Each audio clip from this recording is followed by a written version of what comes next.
तो गाइज़ हम आए थे मछली मारने और हमारा प्लान था, जैसे कि आप देख रहे होंगे, मैं जूम करके दिखाता हूँ। यहाँ पर जो है थोड़ा सा पानी था, वो दिख रहा होगा आपको।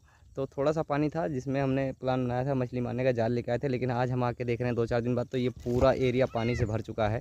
तो ये देखिए पूरा दूर तक पानी भर गया है। वहाँ नदी जा रही है आगे से, नदी और नाला, तो नदी का पानी बढ़ गया है और उसके कारण पूरा भर गया है। तो हम 1-2 हफ्ते बाद यहाँ पर आएंगे, जिससे पानी वापस घट जाएगा। फिर हम वहाँ पे उस एरिया में जाके मछली मारेंगे। यहाँ से वो खंभा जा रहा है, वहाँ से लेके यहाँ तक पूरी मछलियाँ हैं वहाँ पे। तो फिर उसका हम ब्लॉग बनाएंगे बढ़िया प्योर, फिर डालेंगे। तब तक आप इंतज़ार करिए फिशिंग का हमारे वीडियो देखने के लिए।